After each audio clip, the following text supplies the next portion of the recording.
اعوذ باللہ من الشیطان الرجیم بسم اللہ الرحمن الرحیم السلام علیکم ورحمۃ اللہ وبرکاتہ۔ آج ہم پھر فرحان ناصر صاحب کے ساتھ موجود ہیں، تو آج ہم غیبت کے اوپر ڈسکس کریں گے کہ غیبت کسے کہتے ہیں اور یہ کتنی بڑی برائی ہے۔ تو آج ہم فرحان ناصر صاحب کے ساتھ اس بارے میں ڈسکس کریں گے۔ تو فرحان ناصر صاحب کیا حال ہے آپ کے؟ ٹھیک ٹھاک؟ جی، لا حول ولا قوت الا باللہ۔ وعلیکم السلام۔ اللہ کا شکر، الحمدللہ اللہ کلی حال۔ آپ صاحب اللہ جس ساتھ میں رکھے وہی انسان کے لیے سب سے بہتر ہوتا ہے۔ تو یہ بڑا جو ہے نا ٹاپک جو آپ نے سلیکٹ کیا ہے نا، یہ اس کی ضرورت تھی، کیونکہ ہم اکثر اس پہ ڈسکس تو کرتے رہتے ہیں۔ ہمارے معاشرے میں یہ چیز بہت زیادہ پڑھائی ہے، ایون شاید ہمارے اندر بھی پائی جاتی ہے بدقسمتی سے، ٹھیک ہے۔ تو آپ اللہ کا نام لے کے اس پہ کوشچننگ شروع کریں۔ تو جو بھی میرے مائنڈ میں جواب آیا پھر بدی، کیونکہ ظاہر ہے آپ نے جو کوشچن لکھے میں مجھے نہیں پتا آپ نے کون سے لکھے ہوئے، میں جو بات کروں گا وہ پھر بدی ہوگی، تو کوشش کروں گا اپنا بہتر موقف لے آنے سے۔ جی سر، تو غیبت کی پہلے ایک ڈیفینیشن کی بات کرتے ہیں کہ غیبت کسے کہتے ہیں۔ ٹھیک ہے۔ اب سب سے پہلے تو میں قرآن کی آیات سے شروع کروں گا کہ قرآن میں ہے کہ جو غیبت کرتا ہے کیا وہ یہ بات پسند کرتا ہے کہ اپنے مردہ بھائی کا گوشت کھائے، ٹھیک ہے، یہ قرآن میں ذکر ہے۔ اس کے بعد جو اس کی ڈیفینیشن حدیث میں آئی ہے نا، وہ یہ ہے کہ حضرت عائشہ کہتی ہے نبی علیہ السلام سے کہ اللہ کے نبی، غیبت جو ہے نا اگر کیا ہے، انہوں نے کہا کہ اپنے بھائی کا اس انداز میں ذکر کرنا، ان الفاظ کے ساتھ جو اس کے سامنے کرو تو اس کو برا لگے۔ تو حضرت عائشہ کہتی ہیں اللہ کے نبی اگر وہ برائی اس میں موجود ہو تو انہوں نے کہا کہ وہ پھر تم نے غیبت کی، اور کہا اگر وہ برائی موجود نہ ہو، حضرت عائشہ نے کہا اگر وہ برائی اس میں موجود نہ ہو پھر اگر ہم بات کریں تو اللہ کے نبی کہا پھر تم نے اس پہ جھوٹ بات، یعنی دونوں صورتوں میں یہ گناہ ہی ہے، غیبت بھی بڑا گناہ۔ اگر برائی موجود ہوگی تو یہ غیبت ہوگی، اگر نہیں ہوگی تو یہ بہتان ہوگا۔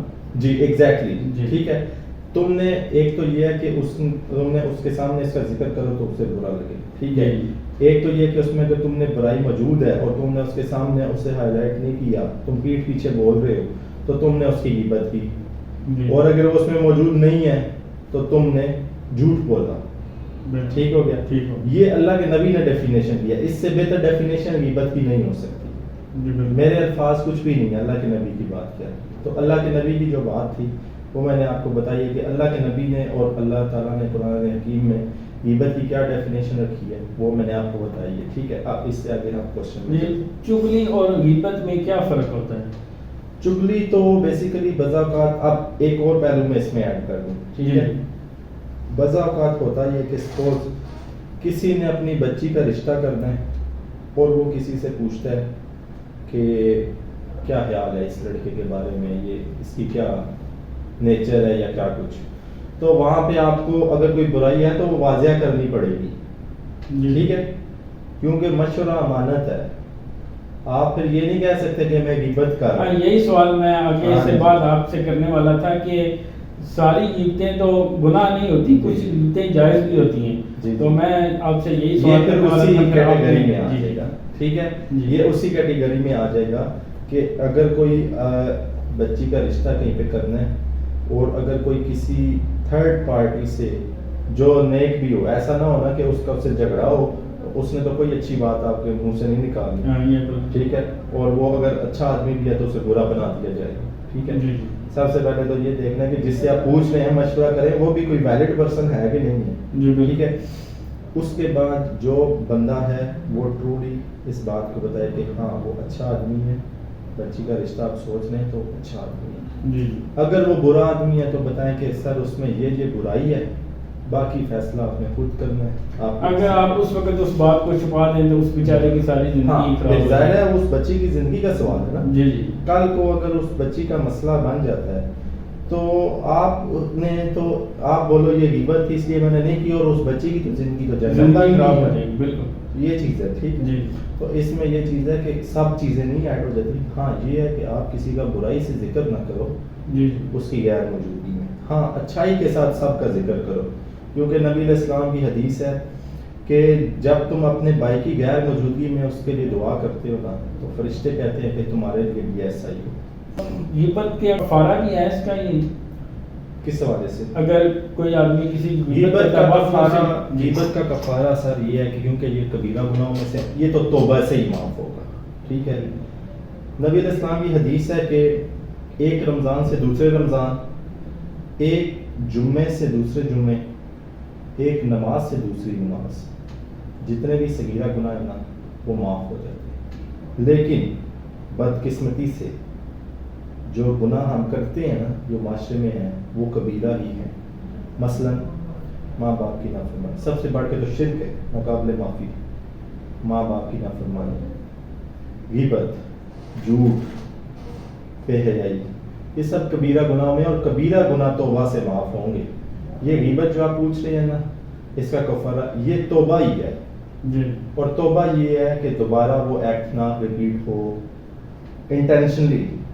بعض اوقات اگر انسان نفس سے مغلوب ہو کر کبھی کوئی اس طرح کر دیتا ہے اور پھر توبہ کر لیتا ہے تو یہ لوگ تو اللہ کو بہت پسند ہے. جی. ٹھیک ہے. تو اس لیے آپ نے اللہ کی رحمت سے ایک تو مایوس نہیں ہونا اور دوسرا توبہ کرتے رہنا ہے. ٹھیک ہے. کبیرہ گناہ یہ غیبت کبیرہ گناہوں میں سے ہے تو اس کے لیے آپ کو توبہ کرنی پڑے گی.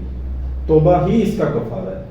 آج کل معاشرے میں اس قدر عام ہو چکی ہے کہ یہ تقریباً عادت بن چکی ہے. جب بھی دو آدمی اکٹھے ہوتے ہیں وہ کسی تیسرے آدمی کی غیبت شروع کر دیتے ہیں. ایسے ہی تو یہ کیونکہ ایک ہوتا ہے صرف وقتی طور پر کوئی گناہ ہوتا ہے، اب تو یہ عادت بن جاتی ہے. جتنی دیر تک ہم کسی آدمی کی غیبت نہ کریں ہمیں سکون نہیں ملتا. تو ہم اس عادت سے اس کس طرح سے جان چھڑا سکتے ہیں کہ دیکھیں صاحب وہ اکثر ایک شعر ہے کہ دوستوں کی محفل سے اگر غیبت نکال دینا تو صرف خاموشی بچے. ٹھیک ہے. بالکل یہ بہت کمال کی بات کی آپ نے. تو اس لیے یہ میں بڑے دکھ کے ساتھ بات کرتا ہوں، اپنے آپ کو بھی اس کٹہرے میں کھڑا کرتا ہوں اور یہ بات کرتا ہوں کہ ایسا ہی ہے. جہاں پر دو لوگ ہوں گے وہ تیسرے بندے کی غیبت کریں گے یا کوئی نہ کوئی بات کریں گے اس کے ریفرنس سے. ٹھیک ہے. جو اس کے منہ پہ کریں تو اس کو بری نہیں. بیسیکلی ہم نے غیبت کو گناہ سمجھا ہی نہیں ہے. وہ ہم اس کیٹیگری سے نکل آئے. ہم تو یار بات کر رہے ہیں، ہم تو بات کر رہے ہیں یار اس میں کیا مسئلہ ہے، بات کرنے میں کیا ہے. لیکن یہی تو میرے بھائی مسئلہ ہے نا، وہ بات ہی مسئلہ ہے اصل میں. ٹھیک ہے. جی.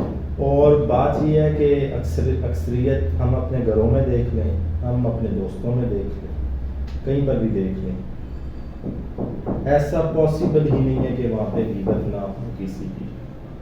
ایون ہم لوگ اس گناہ میں اتنے جکڑے ہوئے ہیں ہم اسے گناہ ہی نہیں سمجھتے. سب سے خطرناک بات تو یہ ہے آپ صاحب کہ آپ گناہ کو گناہ نہ سمجھیں. یہ سب سے بڑا خطرناک مسئلہ. گناہ کا احساس ختم ہو گیا. ہاں. قضاوت تو وہ ہے نا کہ دل پہ ایک ڈبہ لگ جاتا ہے بلیک سر. جی جی. جب آپ یوز ٹو ہو جائیں گے نا اس گناہ کے پھر وہ آپ کو گناہ نہیں لگے گا. جی. ہم کہتے ہیں نا کہ گورا دیکھو یہ کر ہے، شراب پی رہا ہے، یہ کر ہے، وہ کر ہے، لیکن ہمیں یہ انڈرسٹینڈ کرنا چاہیے یہ ان کی نظر میں برا نہیں ہے. انہوں نے ان کا دماغ ان کا دل اس بات سے الگ ہو گیا کہ یہ کچھ برا ہے یا اچھا ہے. ٹھیک ہے. ان کے دماغ نے اس بات کو قبول کر لی. اب جو آپ بات کر رہے ہیں کہ معاشرے میں بڑھتی ہوئی اس غیبت کو کس طرح کنٹرول کیا جائے گا، کس طرح، تو وہ تو خوف خدا ہی ہے. ٹھیک ہے. اگر آپ کے پاس خوف خدا ہے نا آپ کے دل میں تو آپ ڈریں گے. اور دوسری بات ہمیشہ انسان اپنی موت کو یاد رکھے. ہمیں پریپیئرڈ رہنا ہے کہ آج اگر ہم مر گئے نا تو اللہ کے ہاں ہم کیا کھڑے ہو سکتے ہیں، اپنی گزاری ہوئی زندگی کا حساب دے سکتے ہیں. ہوں گے کسی پروگرام کے ساتھ دوبارہ حاضر ہوں گے. اجازت دیجیے. اللہ حافظ.